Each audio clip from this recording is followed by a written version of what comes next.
Hello everyone. आज हम लोग बीएससी इनऑर्गेनिक केमिस्ट्री में पीरियोडिक प्रॉपर्टीज जो हमारी यूनिट चल रही है उसमें एक बहुत ही इंपॉर्टेंट टॉपिक डिस्कस करने जा रहे हैं, आयोनाइजेशन एनर्जी। इसको हम लोग आयनन ऊर्जा भी कहते हैं, ठीक है। इसको ही हम लोग आयोनाइजेशन एंथैल्पी भी कह सकते हैं और हम लोग इसको ही आयोनाइजेशन पोटेंशियल भी कहते हैं, ठीक है। तो होती क्या है, the energy required to remove the outermost electron from neutral gaseous atom to form a cation. तो ऐसा बोल रहा है कि कोई न्यूट्रल गैसियस एटम होगा, उससे एक इलेक्ट्रॉन को निकालने में जितनी एनर्जी की आवश्यकता पड़ेगी उसको क्या बोलेंगे, आयोनाइजेशन एनर्जी कहेंगे, ठीक है। जैसे सपोज दैट कि हमारे पास न्यूट्रल गैसियस एटम है सोडियम, ठीक है। यहाँ पर क्या होता है, 2 8 1 इलेक्ट्रॉन होता है, अंतिम कोष में कितना इलेक्ट्रॉन होता है, 1 होता है।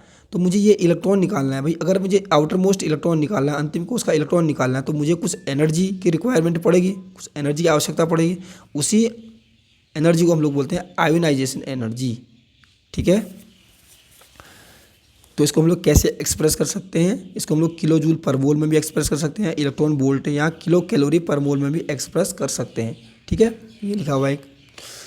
अब हमको ये देखना है भाई, हमको डेफिनेशन तो पता चल गई कि आयोनाइजेशन एनर्जी है क्या, तो हमको ये भी तो पता होना चाहिए कौन से ऐसे फैक्टर हैं जो आयोनाइजेशन एनर्जी को अफेक्ट करते हैं, ठीक है। मतलब कि कौन से ऐसे फैक्टर हैं जो आयोनाइजेशन एनर्जी को बढ़ाते हैं या जो आयोनाइजेशन एनर्जी को घटाते हैं, ठीक है। हम लोग वही डिस्कस करने जा रहे हैं। तो देखो, factor affecting the ionisation energy में सबसे जो पहला फैक्टर है वो है न्यूक्लियर चार्ज, ठीक है। तो सबसे पहले मैं कुछ बात आपको बता रहा हूँ, तो देखो उसको थोड़ा याद रखना है कि सपोज करो मेरे पास कोई एटम है ए, ठीक है। मुझे इसमें से इलेक्ट्रॉन निकालना है। अगर इलेक्ट्रॉन इसमें से निकालने के लिए मुझे ज़्यादा एनर्जी की आवश्यकता पड़ेगी तो मैं बोलूँगा कि मेरी इसके लिए आयोनाइजेशन एनर्जी क्या है, ज़्यादा है, आयोनाइजेशन एनर्जी क्या है, हाई है, ठीक है। सपोज करो मेरे पास एटम है बी, उसमें से इलेक्ट्रॉन निकालने के लिए मुझे कम एनर्जी की आवश्यकता पड़े, मतलब सरलता से इलेक्ट्रॉन निकल जा रहा है, तो मुझे सिंपल बात है कम एनर्जी की आवश्यकता पड़ेगी। तो मैं बोलूँगा कि इसकी बी की जो आयोनाइजेशन एनर्जी है वो क्या है, लो है, ठीक है। तो देखो न्यूक्लियर चार्ज कैसे अफेक्ट करता है। The ionisation energy increase with increase in nuclear charge, because with increase in nuclear charge the force of attraction between nucleus and outermost electron increase. As a result more energy will be required to remove an electron, ठीक है। ये ऐसा बोल रहा है कि जैसे जैसे न्यूक्लियर चार्ज बढ़ेगा, न्यूक्लियर चार्ज बढ़ने से क्या होता है, सपोज मैं एक एग्जांपल के थ्रू आपको इसको समझा रहा हूँ, ठीक है। एक्सेप्शन केस जो भी होंगे, जर्नल की बात कर रहा हूँ, ठीक है। एक्सेप्शन केस जो भी होंगे उसको हम लोग बाद में डिस्कस करेंगे। सपोज करो मेरे पास है लिथियम है, ठीक है, एक है मेरे पास बेरिलियम है, ठीक है। इसके पास जो होते हैं, इसके पास होते हैं 3 इलेक्ट्रॉन, इसके पास 4 इलेक्ट्रॉन होते हैं, ठीक है। अब अगर न्यूक्लियर चार्ज की बात करूँ, न्यूक्लियर चार्ज क्या होता है, यही तो होता है। तो इसके पास न्यूक्लियर चार्ज +3 है, इसके पास न्यूक्लियर चार्ज +4 है, ठीक है। तो होगा क्या कि भाई जैसे अगर मैं इसका कन्फिग्रेशन निकालूंगा, लिथियम 3 जो इलेक्ट्रॉन है इसका कन्फिग्रेशन निकालूंगा, कितना होगा, 2 और 1 आएगा, ठीक है। इसकी बात करेंगे तो 2 और 2 आएंगे, ठीक है। अगर मैं इसका वो बनाऊँ, क्या बनाऊँ, इसका आकार बनाऊँ लिथियम का, तो ऐसा बनेगा कुछ, तो +3 है इसके न्यूक्लियस पर, ठीक है। इसको बोलते हैं न्यूक्लियर चार्ज, क्योंकि न्यूक्लियस पर चार्ज होता है। कितने सेल हैं, 2 सेल हैं। पहली सेल में 2 इलेक्ट्रॉन है, दूसरी सेल में 1 इलेक्ट्रॉन है। तो मैंने बना दिया एक सेल, तो ये बना दी, ठीक है। इसमें 2 इलेक्ट्रॉन है, इसमें बना दिया 1 इलेक्ट्रॉन, इसको थोड़ा ध्यान देना है, ठीक है। ऐसे ही बेरिलियम बना दिया, तो बेरिलियम में कितना है भाई, +4 है न्यूक्लियस पर, 2 इसके पास, तो 2 सेल हैं, एक सेल ये हो गई और एक सेल ये हो गई, ठीक है। पहले सेल में 2 इलेक्ट्रॉन, दूसरे सेल में 1 और 2 इलेक्ट्रॉन यहाँ भी हो गए, ठीक है। तो देखो इस पर पॉजिटिव चार्ज ज़्यादा है, कम है, इसमें पॉजिटिव चार्ज ज़्यादा है।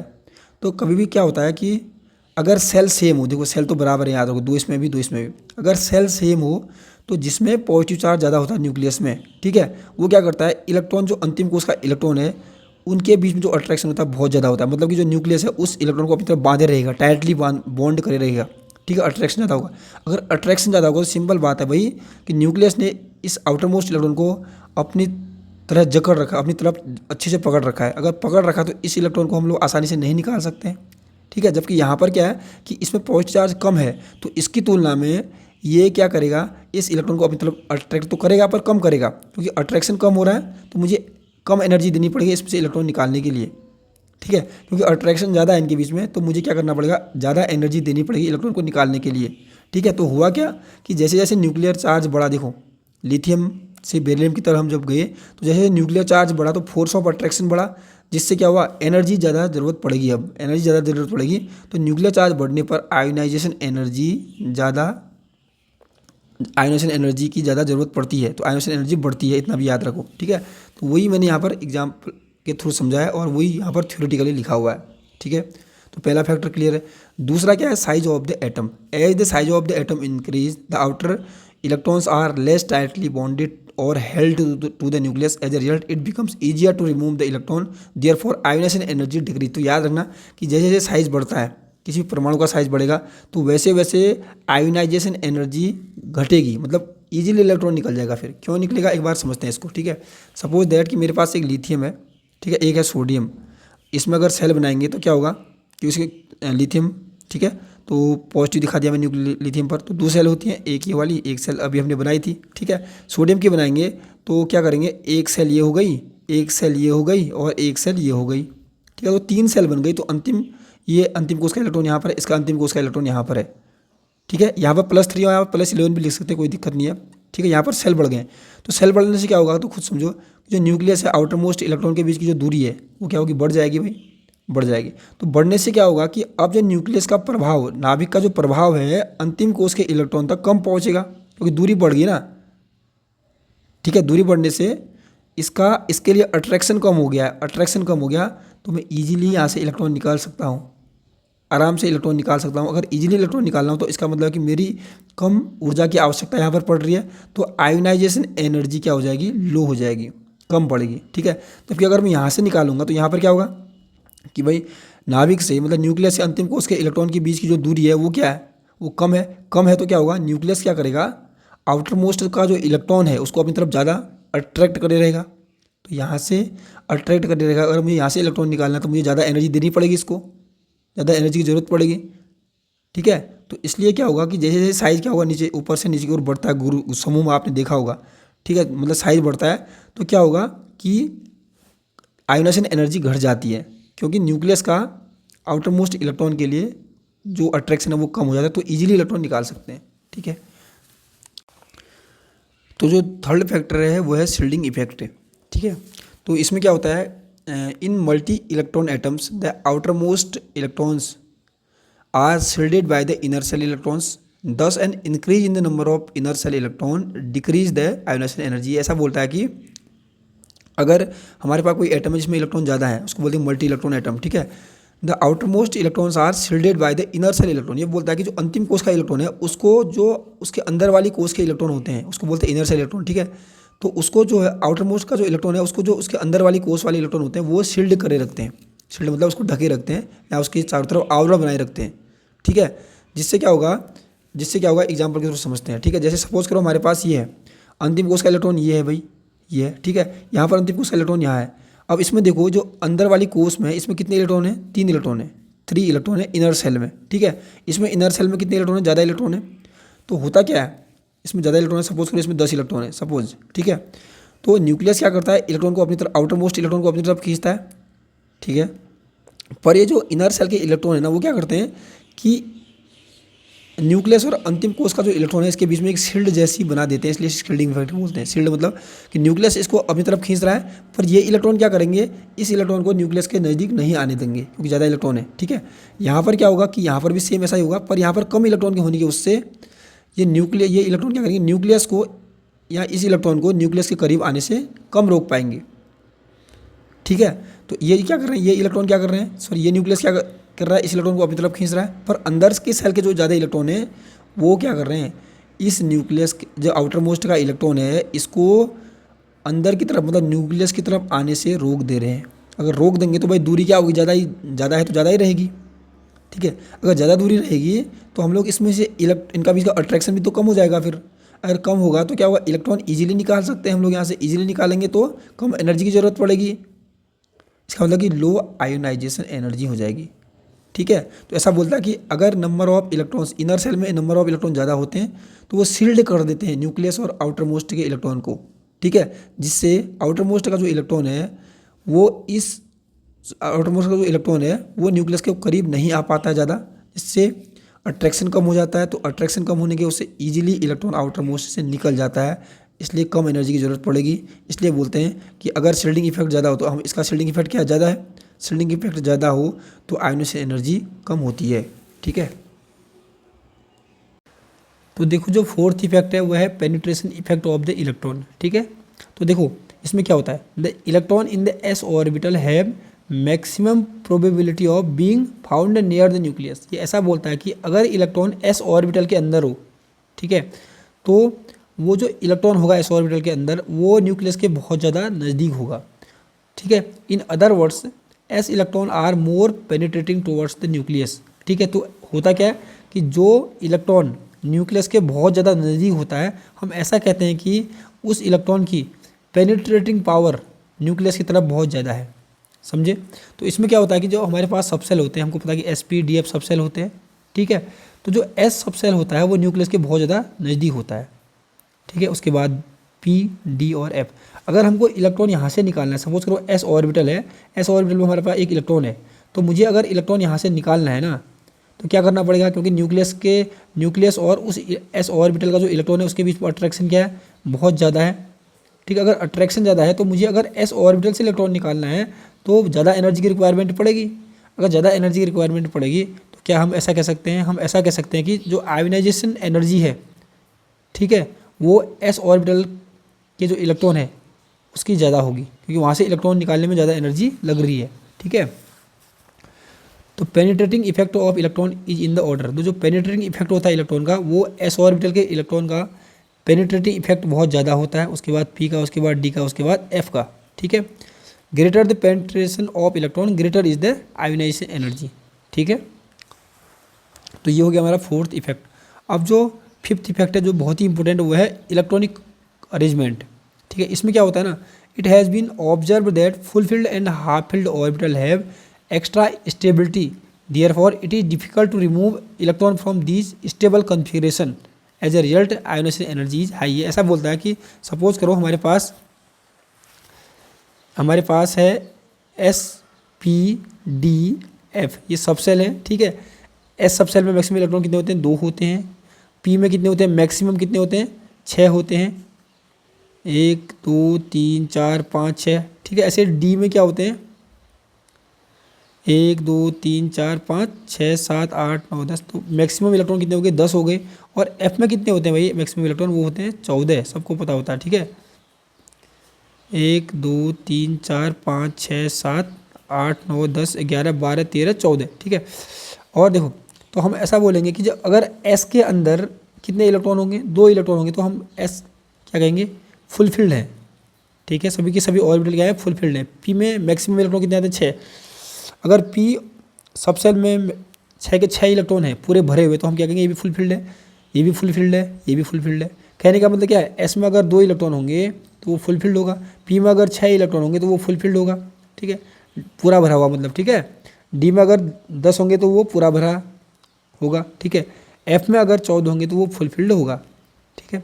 अगर ये फुलफिल्ड है तो हाफ फील्ड कितने में होगा, इसका जस्ट आधा, ठीक है। हाफ फील्ड कितने में हो सकता है, जब 1 इलेक्ट्रॉन होगा, इसमें 3 होंगे, इसमें 5 होंगे, इसमें 7 होंगे।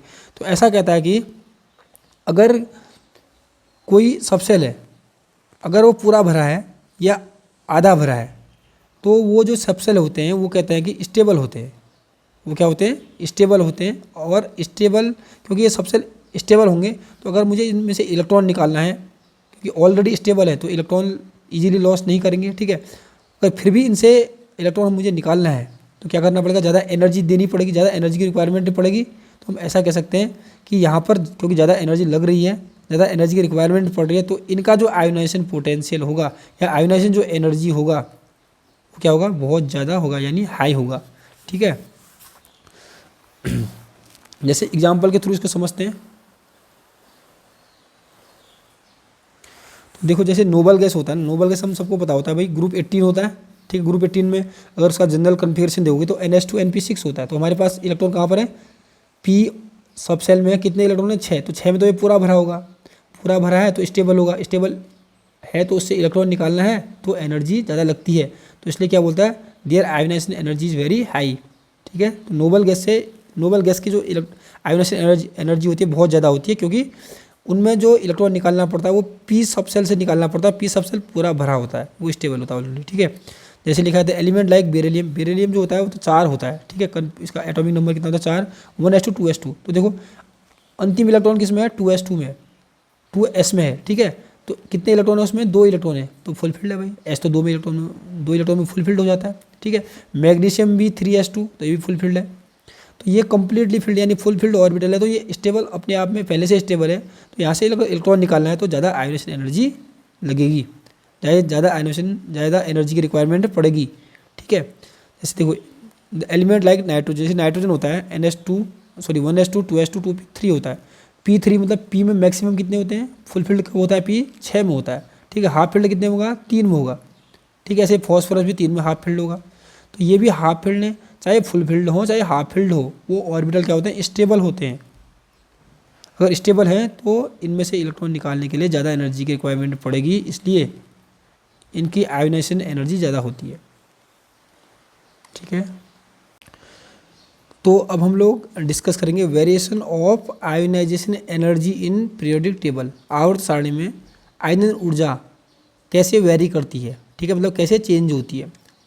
तो इसमें देखो हमको पता है कि जो आवर्त सारणी होती है, जो पीरियोडिक टेबल होती है, उसमें जो लेफ्ट राइट होते हैं इस टाइप के, जो तिरछे तिरछे ये होते हैं, उनको क्या बोलते हैं, पीरियड बोलते हैं, ठीक है। और जो ऊपर से नीचे की ओर जो कॉलम जैसे होते हैं 18, उनको क्या बोलते हैं, ग्रुप बोलते हैं, ये सबको पता होता है, ठीक है। तो पहले हमने ये देखना है कि जो पीरियड होते हैं उनमें आयोनाइजेशन एनर्जी बढ़ती है या घटती है, ठीक है। तो इन पीरियड, तो इसमें क्या होता है, the ionisation energy increase on moving from left to right in a period. तो ये मैंने सेकंड पीरियड बना रखा है आवर्त सारणी से, ठीक है। तो सेकंड पीरियड देखो आप, इसमें जैसे जैसे हम, ये लेफ्ट है ये मेरा राइट है, लेफ्ट टू राइट जा रहे हैं तो आयोनाइजेशन एनर्जी क्या हो रही है, बढ़ रही है। आप वैल्यू देखो बढ़ रही है, ठीक है। कहीं पर थोड़ा सा एक्सेप्शन केस है, उसको अभी एक्सप्लेन करेंगे, ठीक है। पर ऐसा क्यों होता है कि लेफ्ट टू राइट जाने पर आयोनाइजेशन एनर्जी बढ़ती क्यों है, क्योंकि लेफ्ट टू राइट जाने पर क्या होता है, न्यूक्लियर चार्ज बढ़ता है। अब न्यूक्लियर चार्ज क्या होता है, न्यूक्लियर चार्ज बढ़ता है। तो देखो न्यूक्लियर चार्ज क्या होता है, यहाँ समझाते हैं। जैसे ये मैंने ले रखा है थर्ड पीरियड, ठीक है। ये लिथियम है, बेरिलियम है, बोरोन है। इसका लिथियम का एटॉमिक नंबर यानी परमाणु क्रमांक 3 होता है, इसका 4, इसका 5 ये होता है, ठीक है। तो जो एटॉमिक नंबर होता है वही उतना ही क्या होता है, न्यूक्लियर चार्ज होता है प्लस में, ठीक है। तो +3 +4 +5 +6, तो लिथियम में न्यूक्लियर चार्ज कितना है, +3 है, बेरिलियम में +4 है, ऐसे ही सबका होता है, बढ़ रहा है। तो जैसे जैसे लेफ्ट टू राइट जा रहे हैं हम लोग, तो न्यूक्लियर चार्ज बढ़ रहा है। तो न्यूक्लियर चार्ज के बढ़ने से क्या होगा पता है, न्यूक्लियर चार्ज के बढ़ने के उससे क्या होगा कि न्यूक्लियस का आउटर मोस्ट इलेक्ट्रॉन के लिए, वो लिखा है आउटर मोस्ट इलेक्ट्रॉन के लिए अट्रैक्शन बढ़ जाएगा। अगर अट्रैक्शन बढ़ जाएगा तो इलेक्ट्रॉन को निकालने में ज़्यादा एनर्जी लगेगी, ठीक है। इसलिए हम लोग बोलते हैं कि लेफ्ट टू राइट जाने पर आयोनाइजेशन एनर्जी बढ़ती है। इसको एक्सप्लेन करते हैं हम, 2 एग्जाम्पल लिखे। जैसे देखो सपोज करो मैंने यहाँ पर लिथियम ये बना दिया, लिथियम होता है 3, इसका इलेक्ट्रॉन कितने होते हैं, लिथियम में 3 होते हैं। तो 1s2 2s2 इलेक्ट्रॉनिक कन्फिग्रेशन निकाल दिया, ठीक है। तो पहले सेल में कितने इलेक्ट्रॉन है, 2, तो मैंने 2 लिख दिया। ये दूसरा सेल है, इलेक्ट्रॉन ऊपर का है तो 1, तो इसमें 2 सेल बने हैं, ठीक है।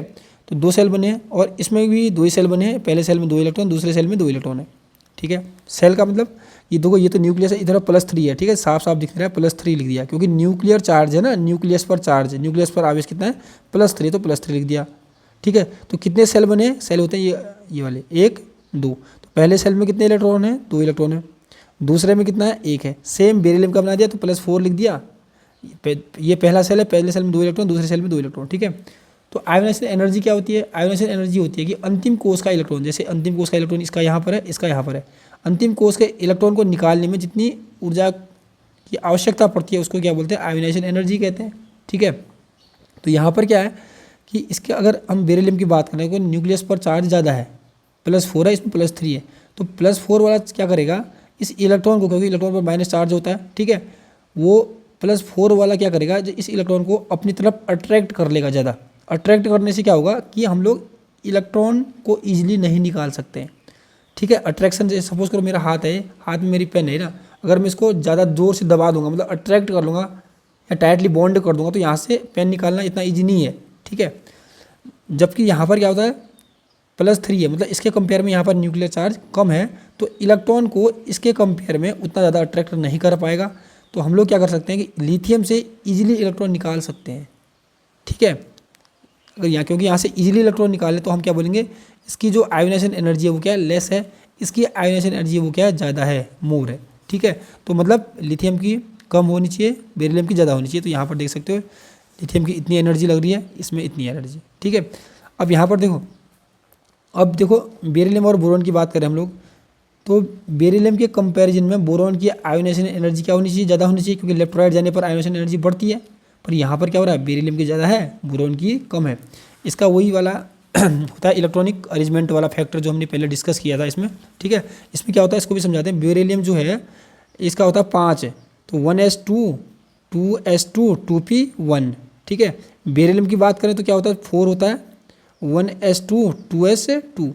तो जो बेरिलियम में इलेक्ट्रॉन हमको निकालना है, अंतिम का इलेक्ट्रॉन कहाँ पर है, एस में है। एस में कितने इलेक्ट्रॉन होते हैं, 2। ये तो फुलफिल्ड है, मतलब ये तो फुलफिल्ड ऑर्बिटल है भाई। अगर यहाँ आपको बोरॉन से निकालना है तो बोरॉन का अंतिम कोष का इलेक्ट्रॉन कहाँ है, पी सब सेल में है। तो इसमें कितना इलेक्ट्रॉन है, एक ही है। तो ये पी कितने में फुलफिल्ड होता है, 6 में। हाफ फील्ड कितने में होता है, 3 में। पर ये तो भाई ना तो 6 है ना तो 3 है, तो ये क्या है, इनकम्प्लीट है, ना ही फुलफिल्ड है ना ही हाफ फील्ड है। पर ये तो फुलफिल्ड है। और हमने पढ़ा था कि जो फुलफिल्ड ऑर्बिटल होता है उसमें से इलेक्ट्रॉन निकालने के लिए ज़्यादा एनर्जी की रिक्वायरमेंट पड़ती है, तो इसलिए एनर्जी इसकी ज़्यादा है, इसकी कम है। सेम यहाँ पर भी होगा, देखो। अब नाइट्रोजन के कंपेयर में क्या होना चाहिए, ऑक्सीजन का जो आयोनाइजेशन एनर्जी है वो ज़्यादा होनी चाहिए, क्योंकि लेफ्ट राइट बढ़ रहे हैं। लेफ्ट राइट जाने पर क्या होता है, आयोनाइजेशन एनर्जी बढ़ती है। पर यहाँ पर क्या हो गया, फिर से आयोनाइजेशन एनर्जी ऑक्सीजन की कम होगी, क्योंकि ऑक्सीजन का जो इलेक्ट्रॉन होता है वो होता है 2p4 में। किसमें होता है, ऑक्सीजन का अंतिम इलेक्ट्रॉन 2p4 में होता है। तो ये क्या हो गया, ना ही हाफ फील्ड है ना ही फुल फील्ड है। और जबकि नाइट्रोजन का होता है 2p3 में, ये हाफ फील्ड है। तो हाफ फील्ड से इलेक्ट्रॉन को निकालने में ज़्यादा एनर्जी की ज़रूरत पड़ेगी, ठीक है। तो ये हो गया इन पीरियड। अब हम लोग देखते हैं कि ग्रुप में, मतलब जो ऊपर से नीचे की ओर जाते हैं, मतलब टॉप टू बॉटम जाएंगे, तो आयोनाइजेशन एनर्जी बढ़ती है घटती है, उसको डिस्कस करते हैं। तो ग्रुप में क्या होता है कि जो आयोनाइजेशन एनर्जी है वो घटती है। घटती क्यों है कि जैसे जैसे हम लोग ग्रुप में ऊपर से नीचे की ओर जाते हैं ना, तो क्या होता है कि सेल बढ़ जाते हैं, ठीक है। सेल बढ़ने से क्या होगा कि न्यूक्लियस और आउटर मोस्ट का जो इलेक्ट्रॉन होता है उसके बीच की दूरी बढ़ जाती है, ठीक है। जैसे देखो, जैसे लिथियम मैंने बना रखा है, लिथियम है, ठीक है। इसमें 2 सेल होती हैं और एक सेल ये है, दूसरी सेल ये है। उसमें अंतिम कोष का इलेक्ट्रॉन ये है, मैंने इसी को निकालना है, ठीक है। तो सेम यहाँ पर सोडियम है, सोडियम में 3 सेल होती हैं, पहले में 2, दूसरे में 8, तीसरे में 1। तो मैंने सिर्फ तीसरा दिखा रखा है, क्योंकि तीसरा ही अंतिम कोष का इलेक्ट्रॉन ही निकालना है, ठीक है।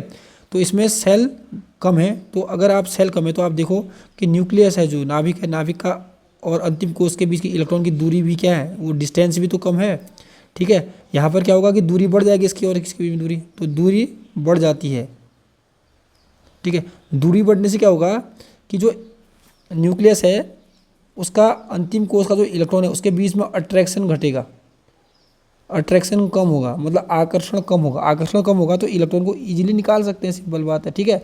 यहाँ पर दूरी कम है, तो दूरी कम होने से क्या होता है, अट्रैक्शन ज़्यादा होता है। तो यहाँ पर इलेक्ट्रॉन को निकालने के लिए ज़्यादा एनर्जी चाहिए, जबकि यहाँ पर इलेक्ट्रॉन निकालने के लिए कम एनर्जी चाहिए, ठीक है। तो वही लिखा है, this is because on moving from top to bottom, जैसे जैसे कह रहा है टॉप से बॉटम की तरफ जाते हैं, नंबर ऑफ सेल्स इंक्रीज होते हैं। इसमें 2 सेल होती हैं, इसमें 3 सेल, इसमें 4 सेल, 5 सेल, 6 सेल, तो सेल बढ़ रही हैं। जिससे क्या होगा, as a result the distance of nucleus to the outer most shell increase. तो दूरी क्या होगी, नाभिक से अंतिम कोष का इलेक्ट्रॉन के बीच की दूरी बढ़ जाती है। इससे भी क्या होगा, electrons are less tightly held to the nucleus. जिससे कह रहा है कि क्योंकि दूरी बढ़ जाती है नाभिक और अंतिम कोष के इलेक्ट्रॉन के बीच की, तो क्या होगा कि जो इलेक्ट्रॉन होगा वो लेस टाइटली बॉन्ड होगा न्यूक्लियस से, ठीक है। अगर लेस टाइटली बॉन्ड है तो इजीली इलेक्ट्रॉन निकाल सकते हैं, मतलब कम एनर्जी लगेगी, ठीक है। इसलिए क्या बोलते हैं कि आयोनाइजेशन एनर्जी ग्रुप में टॉप टू बॉटम जाने पर आयोनाइजेशन एनर्जी घटती है, तो देखो वैल्यू घट रही है, ठीक है।